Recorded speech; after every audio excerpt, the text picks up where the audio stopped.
तो आज हम सबसे पहले सीखना चाहेंगे स्ट्रिंग डॉट एच के एग्जाम्पल्स। हम यूजर से फर्स्ट नेम लेंगे और लास्ट नेम लेंगे और दोनों को मिला के हम फुल नेम बना देंगे।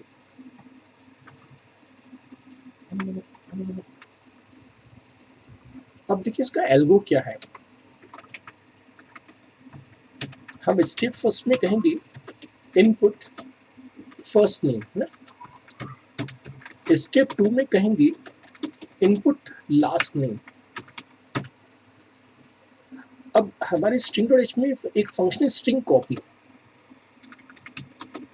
हम क्या करेंगे, फुल नेम में फर्स्ट नेम को ट्रांसफर कर देंगे। ये तो लॉजिक है दोस्तों, लेकिन प्रोग्रामिंग में क्या लिखेंगे, str full name comma first name. तो मैं सिस्टम से रिक्वेस्ट करूंगा कि सिस्टम जो भी फर्स्ट नेम है वो फुल नेम में कॉपी हो जाए। अच्छा, फिर हम बीच में स्पेस देना चाहेंगे, full name equal to full name plus space. तो जहां पे मैं ज्वाइन कर रहा हूं, ज्वाइन मतलब जो फुल नेम है वो तो रहेगा ही रहेगा, लेकिन उसमें स्पेस और जुड़ जाएगा। तो यहाँ पे कॉपी यूज नहीं होगा, यहाँ पे यूज होगा str cat। Cat means concatenation और कैटनेशन मीन्स ज्वाइन करना।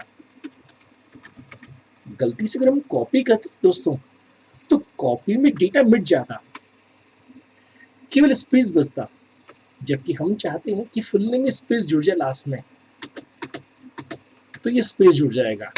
और फिर हम स्टेप 5 में कहेंगे फुल नेम में लास्ट नेम आ जाए, full name equal to full name plus last name. तो इसको हम प्रोग्रामिंग में लिखेंगे str cat। मैं यहाँ पे थोड़ा सा गैप दे देता हूँ कि प्रोग्रामिंग में कैसे लिखेंगे। तो लिखेंगे str cat, यानी जोड़ना है फुल नेम में लास्ट नेम को। अब लॉजिक क्योंकि समझ में आ गया तो प्रोग्रामिंग आसान हो जाएगी। तो देखिए इसका प्रोग्रामिंग हमें कैसे करना है। ये फिनिश हो गया, या चाहे तो प्रिंट कर सकते हैं, प्रिंट फुल नेम, तो फुल नेम प्रिंट हो जाएगा और फिनिश। अब प्रोग्रामिंग करने के लिए हमें इंक्लूड करना पड़ेगा सबसे पहले स्ट्रिंग डॉट एच। अगर आप कोड बॉक्स में काम कर रहे हैं तो कोड बॉक्स में आप ऐसा भी लिख सकते थे, हैश इंक्लूड सी स्ट्रिंग। उस केस में डॉट एच लगाने की जरूरत नहीं पड़ेगी। ऐसे ही हैश इंक्लूड std.h, या फिर आप लिख सकते हैं हैश इंक्लूड cstdio। दोनों तरह से लिख सकते हैं आप।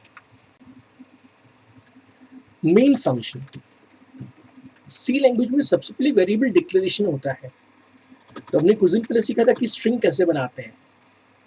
तो एक वेरिएबल में ले लेता हूं फर्स्ट नेम ऑफ साइज से 20, देन लास्ट नेम, इसकी भी साइज में 20 मान लेता हूं, लेकिन जो फुल नेम है दोस्तों उसकी साइज रहेगी 40, यानी डबल। तो ये कहलाएगा वेरिएबल डिक्लेरेशन। कैरेक्टर अरे और स्ट्रिंग, इसे स्ट्रिंग कहते हैं। अब लॉजिक के हिसाब से चलना होगा, हमें अपने फर्स्ट नेम पूछना होगा। तो प्रिंटफ की मदद से मैसेज दिया एंटर फर्स्ट नेम, और हम जानते हैं कि इनपुट करने के लिए गेटिस नाम का फंक्शन अवेलेबल है, जो कि हमने फर्स्ट नेम में इनपुट करवा लिया। ऐसे ही हम लास्ट नेम इनपुट करवा लेते हैं।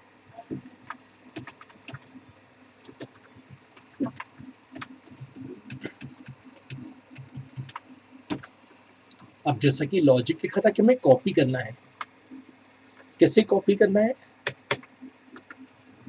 फर्स्ट नेम को फुल नेम में, copy first name into full name. अच्छा, फिर क्या करना था, ज्वाइन करना था, ज्वाइन स्पेस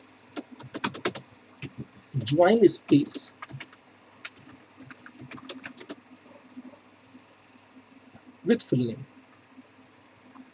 और अंत में हमें ज्वाइन करना है last name. And finally join या कॉनकैट लास्ट नेम।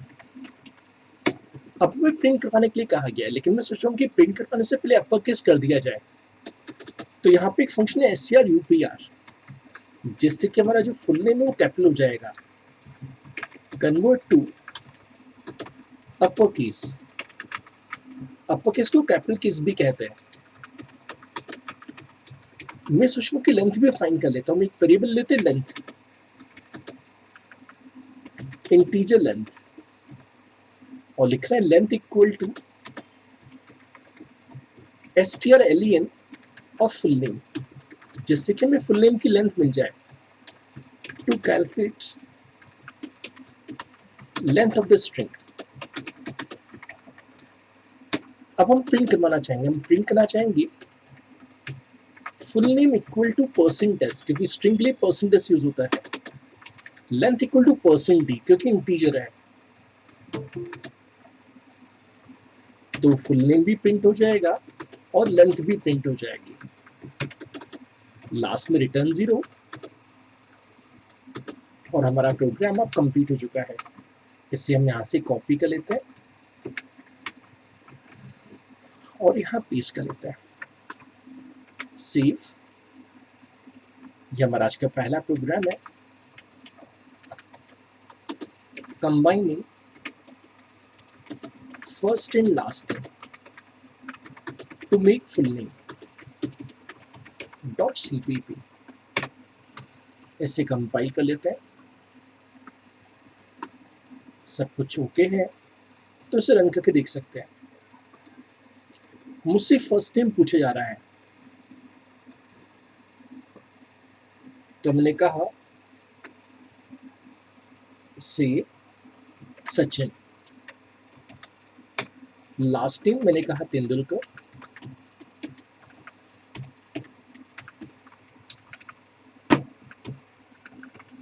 तो सिस्टम कह रहा है कि फुल नेम हो गया सचिन तेंदुलकर, जिसकी लेंथ 16 है। अब लेंथ में स्पेस भी काउंट हो रहा है।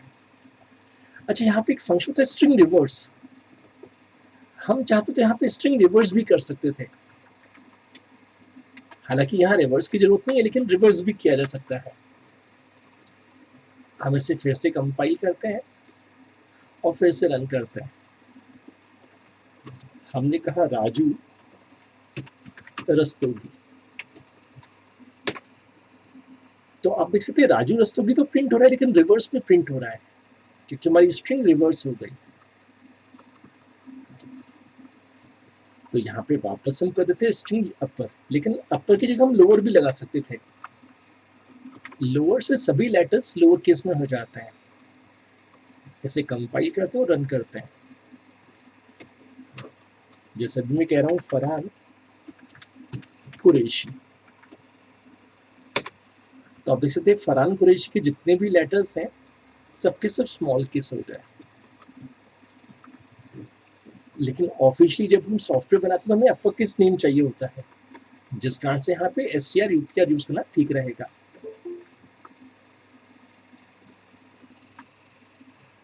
तो अब हम सीखना चाहेंगे पैलिंड्रोम स्ट्रिंग का प्रोग्राम, जिसमें हम यूजर से एक स्ट्रिंग पूछेंगे n। अब इस ओरिजिनल स्ट्रिंग को एक दूसरे वेरिएबल m में कॉपी करना होगा, जिसके लिए हमारे पास फंक्शन अवेलेबल है strcpy। अब एक वेरिएबल का नाम n है और एक का नाम m है। हमें m को रिवर्स करना होगा, क्योंकि पैलिंड्रोम का मतलब है उल्टा सीधा एक समान। तो strrev की मदद से मैं m को रिवर्स कर दिया। अब हमें एक फंक्शन चाहिए जो कंपेयर करे कि ओरिजिनल स्ट्रिंग और उसका रिवर्स बराबर है या नहीं। तो इसके लिए फंक्शन है strcmp। यह हमें एग्जैक्टली इक्वल टू 0 देता है जब दोनों स्ट्रिंग बराबर हों। अब क्यों देता है एग्जैक्टली इक्वल टू 0, यह समझना जरूरी है। कंप्यूटर क्या करता है दोस्तों, आस्की कोड सब्ट्रैक्ट करता है। तो सिस्टम क्या करेगा, इनकी आस्की वैल्यूज को आपस में सब्ट्रैक्ट करेगा।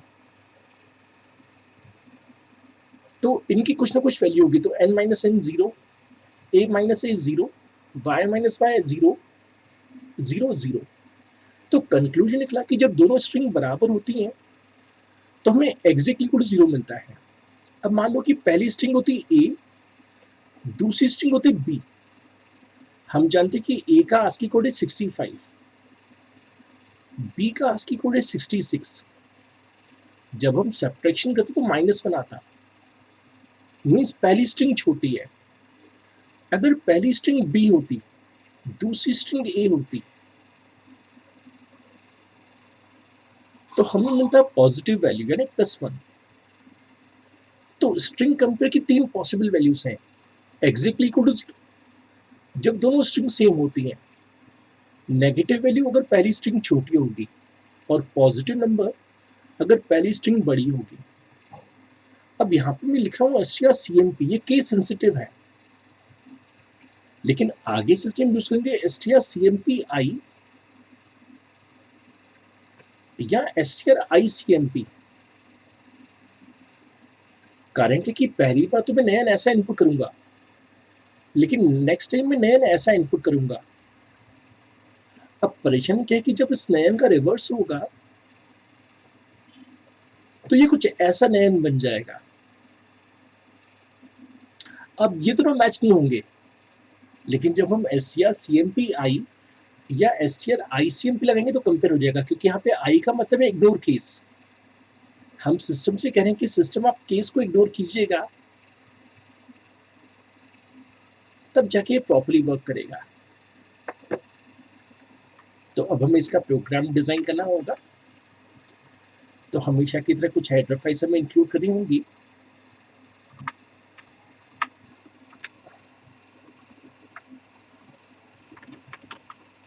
तो प्रोग्राम में हमने 2 हेडर फाइल इंक्लूड कर ली और 2 वेरिएबल हमें चाहिए। एक वेरिएबल का नाम चाहिए हमें n और एक वेरिएबल का नाम चाहिए m। और हम यूजर से कह रहे हैं एंटर नेम या एंटर स्ट्रिंग। तो यूजर से हमने स्ट्रिंग पूछ ली। वेरिएबल n में तो लॉजिक की स्टेप 1 थी। अब स्टेप 2 हमें कह रही है कि कॉपी करना है। हमें कॉपी करना है m में n को। अच्छा, फिर क्या करना है? हमें रिवर्स करना है। हमें रिवर्स करना है, ये तो रिवर्स कर दिया।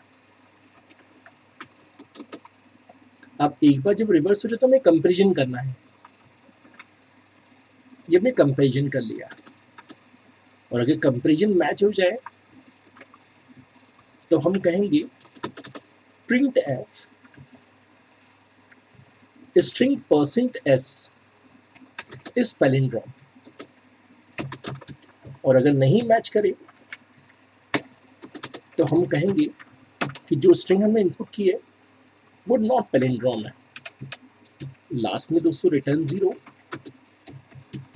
और ये हमने सेव कर लिया। अब इसे कॉपी करते हैं, न्यू और एम्प्टी फाइल, और सेव।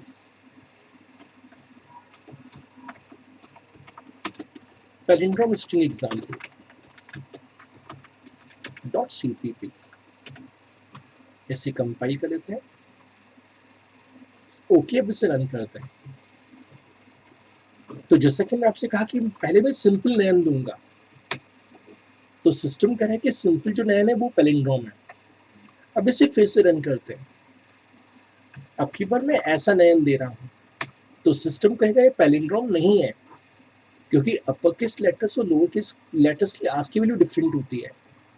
तो हमें यूज करना पड़ेगा stricmp यानी इग्नोर केस, और रन। अब हम फिर से इनपुट करते हैं नयन। आप कैसे भी इनपुट कीजिए, आप सिस्टम कहेगा कि वो पैलिंड्रोम है। या हम चाहते तो strcmpi का भी यूज कर सकते थे, दोनों का मतलब सेम है। फिर से कंपाइल करते हैं और रन करते हैं और एक भाषा देते हैं दोस्तों, मलयालम। अब कैसे भी इनपुट करें, सिस्टम कहेगा कि वो पैलिंड्रोम है।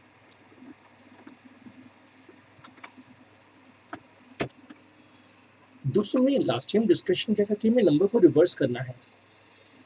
तो सम ऑफ डिजिट्स ऑफ नंबर्स का जो हमने प्रोग्राम बनाया था ये वही प्रोग्राम रहेगा, बस फॉर्मूला रहेगा sum equal to sum into 10 plus r. अब सवाल आता है कि इंटू 10 क्यों किया? To reverse a number we need to shift base 10 number from unit place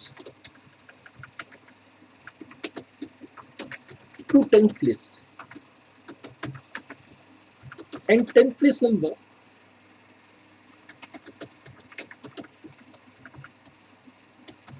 to 100th place number। ये सब हमने स्कूल में भी सीखी थी कि टीचर में कहते कि पहला नंबर है 2, दूसरा नंबर है 1 और दोनों को मिला के 21 करना है, तो हम लिखते थे 2 इंटू 10 प्लस 1, जिससे कि वो क्या बन जाता था 21। तो कंक्लूजन निकला कि नंबर्स को सेपरेट करने के लिए डिवाइड बाय 10 किया था, अगर आपको याद हो तो। वैसे नंबर्स को आपस में कंबाइन करना है, तो नंबर्स को आपस में कंबाइन करने के लिए हमें यूनिट प्लेस को 10 प्लेस और 10 प्लेस को 100 प्लेस पे शिफ्ट करना होगा। तो छोटा सा हम एक फिगर बना रहे हैं कि कैसे इसने वर्क किया। तो हमसे एक नंबर पूछा जाएगा, एंटर नंबर, हम कुछ भी नंबर दे सकते हैं जैसे 153, और हमें आउटपुट में शो होना चाहिए कि इसका रिवर्स क्या है। इसका रिवर्स है 351। आप देखिए 3 जो है वो 300 बन चुका है, 550 बन चुका है और 1 यूनिट प्लेस पे है। तो हमेशा की तरह हमने एक वेरिएबल लिया m, जिसमें हमने n को कॉपी कर लिया, और एक वेरिएबल लिया सम, जिसको हमने लिखा 0। ये मान के चलिए ये वेरिएबल n है। ऐसा फिगर हमने लास्ट टाइम भी बनाया था, बस फॉर्मूला हमने चेंज कर दिया है। तो यहाँ लिख रहे हैं m not equal to 0, r equal to m%10, sum is equal to sum into 10 plus r, और m equal to m upon 10।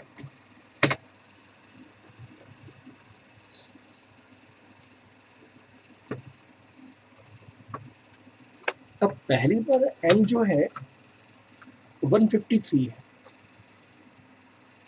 जो कि 0 के बराबर नहीं है। हम 153% 10 निकाल रहे हैं, तो 15 10 या 150, रिमेनिंग बचेगा 3। सम 0 है इंटू 10 प्लस 3, तो हमें 3 मिल जाएगा।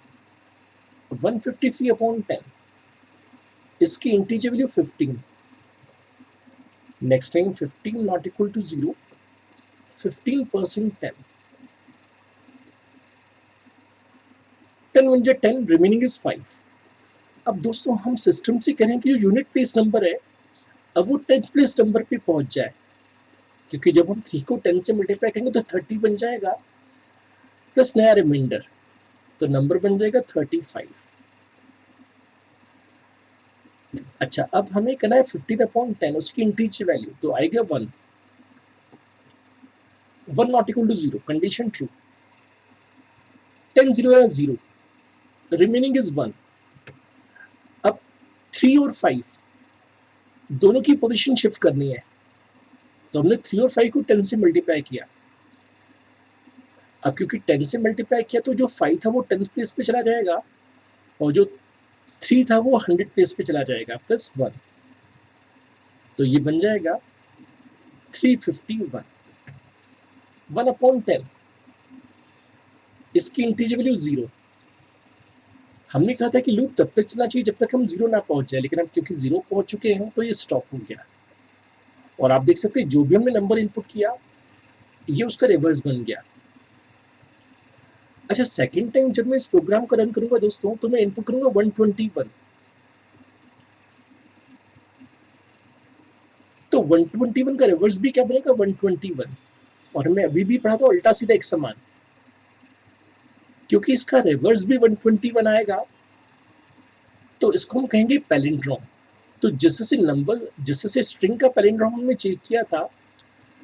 वैसे नंबर का भी पैलिंड्रोम हम इस प्रोग्राम में चेक कर सकते हैं कि हमारा जो नंबर है वो रिवर्स करने के बाद वही बनेगा या नहीं बनेगा।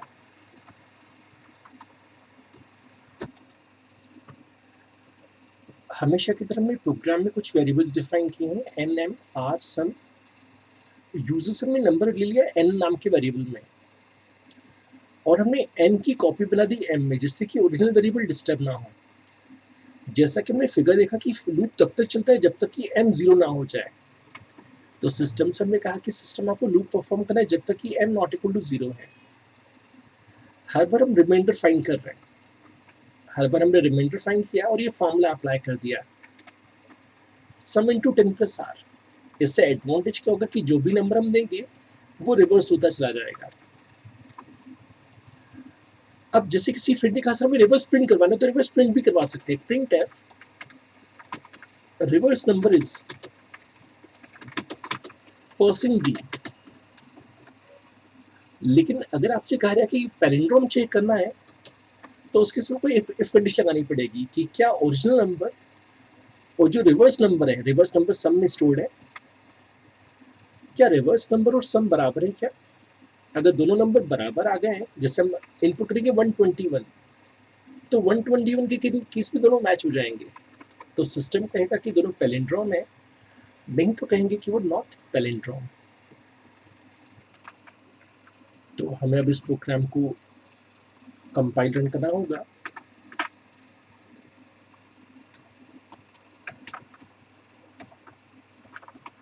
Reverse number and check for palindrome.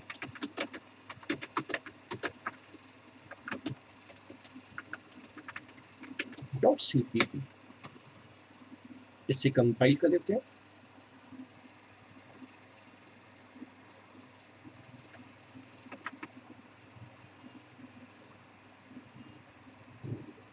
और इसे रन कर लेते हैं। तो पहले मैं 153 कहूंगा, जिसका रिवर्स आएगा 351। अब क्योंकि दोनों मैच नहीं कर रहे, इसलिए कंप्यूटर कहे कि ये पैलिंड्रोम नंबर नहीं हो सकता। फिर से रन करते हैं। अब की बार मैं कह रहा हूँ 121। अब 121 का रिवर्स भी 121 है, दोनों नंबर मैच कर गए। क्योंकि दोनों नंबर मैच कर गए तो सिस्टम कह रहा है कि ये एक पैलिंड्रोम नंबर है। दोस्तों, इस साल कैंपस में क्वेश्चन आया था नीवन नंबर्स, जो कि मैं आप लोगों को होमवर्क दे रहा हूँ, टू डू एट होम। इसमें क्या किया गया, यूजर से एक नंबर पूछा गया, एंटर अ नंबर। क्योंकि अभी जो मैं आपको सिखा चुका हूँ उसके बेसिस पे बन सकता है। जैसे यूजर ने इनपुट किया 42। अब आपको मैंने सम निकालना सिखाया, इसका सब फाइंड कीजिए, सम ऑफ डिजिट्स कितना आएगा 206। अब आप दोनों नंबर को डिवाइड कर लीजिए, 42/6। तो 42/6 क्या होता है, 7। फुली डिविजिबल,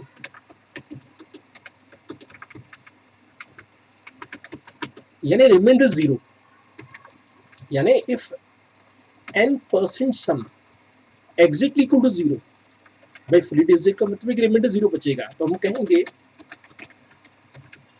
कि परसेंटेज नीवन नंबर। मैंने अपने दोस्तों के लिए 100% प्रोग्राम बना लिया एक तरह से। क्यों?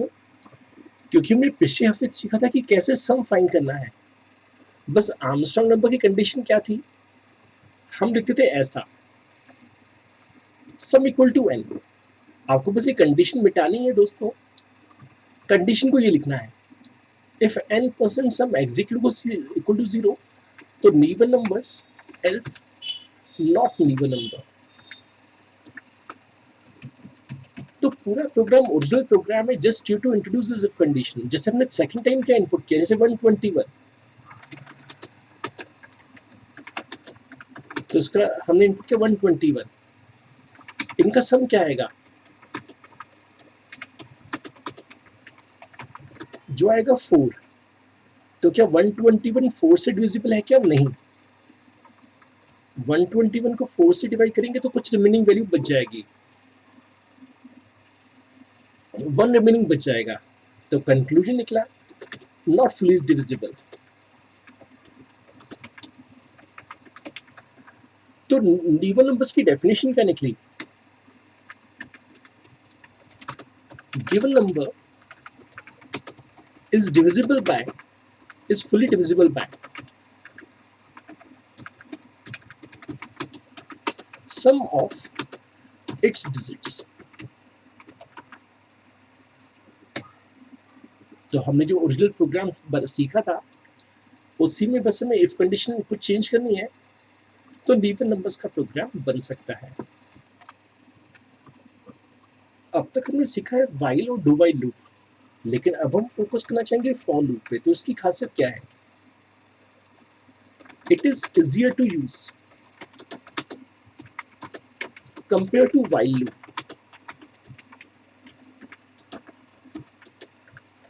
since we can specify a initial value, b condition, c counter together in a single line।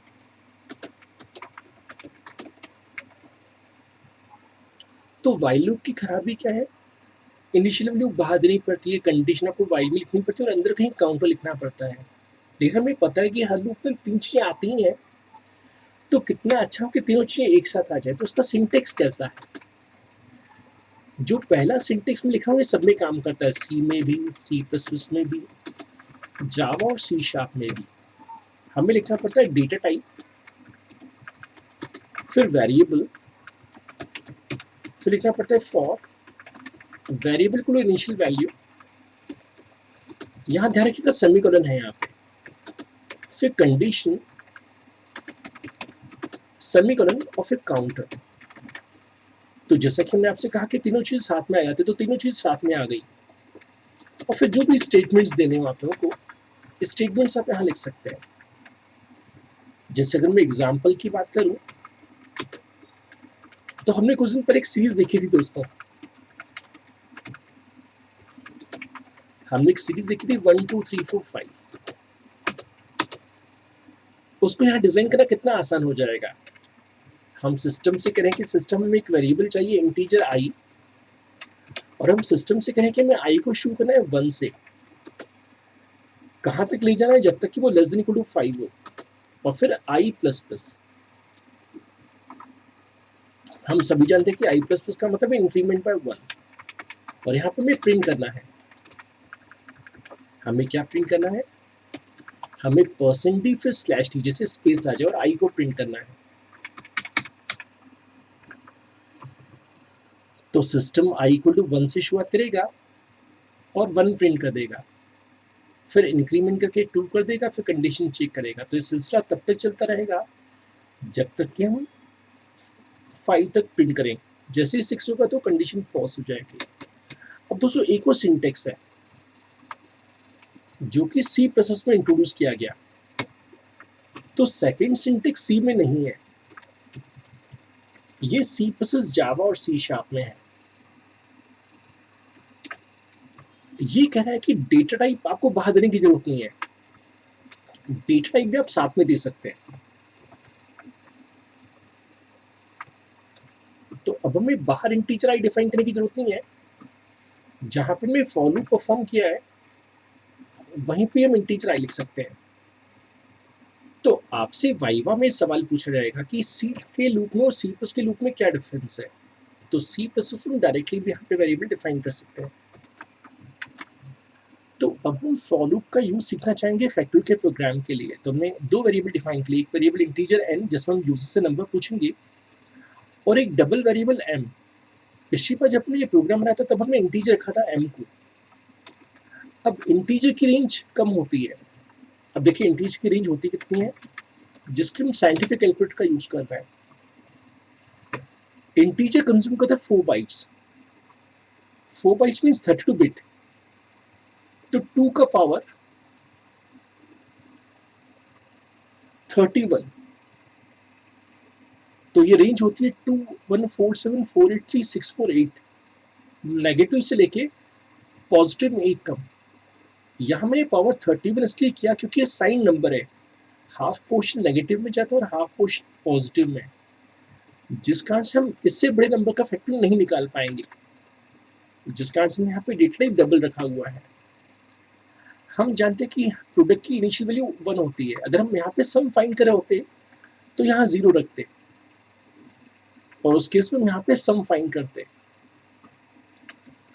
लेकिन क्योंकि मुझे फैक्टोरियल फाइंड करना है तो फैक्टोरियल में प्रोडक्ट अप्लाई होता है, जिस कारण से हमें आइडेंटिटी वैल्यू 1 रखनी पड़ेगी। अब हमने डिस्कस किया था कि हमें आउटपुट कुछ ऐसा चाहिए, 1 into 2 into 3 into 4 equal to 24। दोस्तों यहाँ से मैं स्लैश भी हटा देता हूँ, जिससे कि आपको समझ में आ जाए कि स्लैश भी मैंने क्यों लगाया हुआ है। ऐसे 0.0 भी मैं हटा देता हूँ। परसेंट LF इसलिए यूज किया हमने कि जिससे इंटीजर के लिए परसेंट डी होता है, वैसे डबल के लिए परसेंट LF होता है। इसे कंपाइल और रन करते हैं।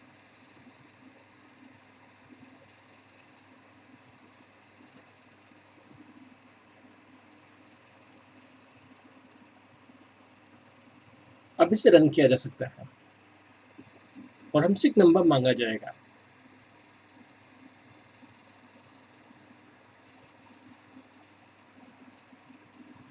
तो समझाने के लिए मैं नंबर दे रहा हूँ 4।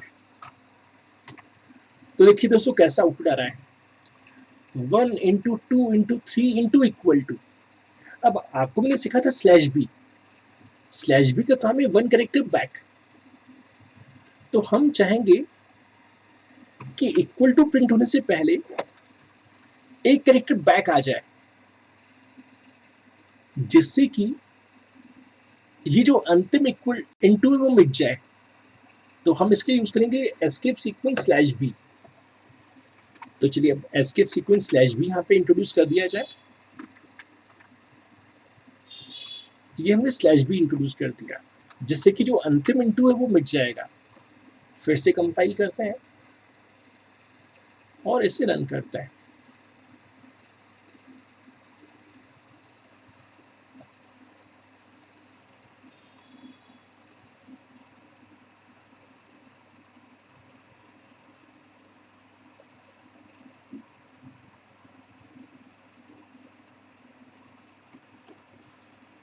हमसे नंबर कहा गया, तो हमने कहा जैसे दोस्तों 8। तो अब देखिए कैसा शो हो रहा है, 1 इंटू 2 इंटू 3 इंटू 4। अब देखिए लास्ट में इंटू मिट गया और इक्वल टू शो हो रहा है। लेकिन हम जानते हैं कि परसेंट LF की प्रॉब्लम क्या है कि लास्ट में वो 6 डेसिमल प्लेसेस दिखाता है। लेकिन सिस्टम से मैं कह रहा हूँ कि सिस्टम मुझे लास्ट में डेसिमल प्लेस नहीं चाहिए, तो 0.0। अगर मैं 0.1 लिखता तो 1 डेसिमल प्लेस आता, 2 लिखता तो 2 डेसिमल प्लेसेस। लेकिन मैं सिस्टम से कह रहा हूँ मुझे डेसिमल प्लेसेस नहीं चाहिए।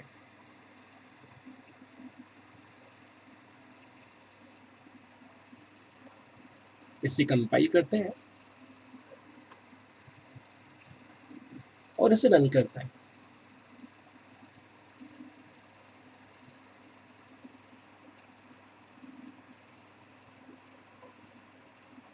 और अब की बार हम कह रहे हैं 20 दोस्तों।